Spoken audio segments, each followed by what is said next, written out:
What's up sa inyo mga kaibon? So diba, January 14 ngayon, Martes. Tawag dito, sinalang ko na yung ka-attend ko na halos isang taon hindi ko pa na i-breed. So diba ngayon, pasensya na doon sa kung saling ipapakita ko sa inyo, maliit na yung space.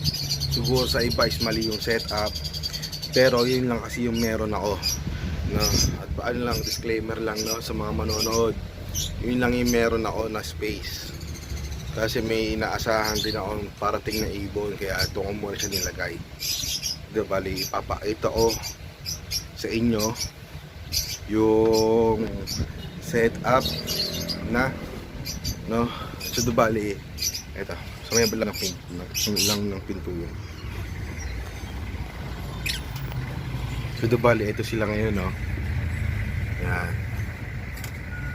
So bali, kakalipat ko lang sila ngayon dyan. So bali, ayun yung ano nila. So bali, kakalipat lang, yung disclaimer lang po. Ito yung fly. Ito is small nesting pa din. Ayan, lagi nakabantay yung hen. Ayan. Yung dilute opa tsaka pale follow opa. So bali lang dito na sa taas yung binigay sa akin, no, na puro opa. Itong bio is hindi ito bigay sa akin. Matagal na sa akin to. Matagal na sa akin yan.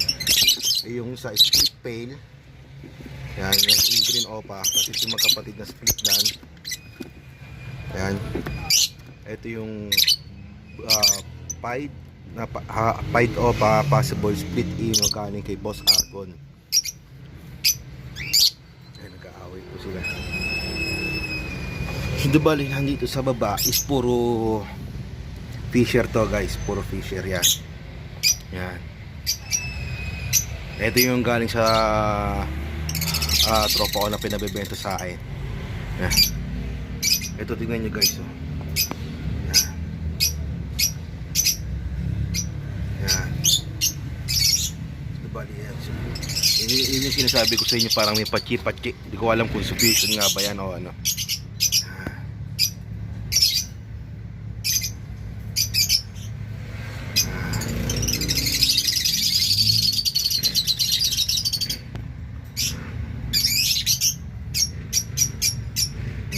Itong isang green fish, olive yan, olive green fisher. Pulang pula yung ulo, guys. Yan, pula yung ibang part ng ulo nya. So yan lang, update ko lang kayo. 3 minutes lang naman si Dubali. Pasensya na dun sa mga tawag dito sa nagbe-breed ng ka-tail. So bali, ito lang po yung meron ako sa isa na. Maraming salamat mga kaibon.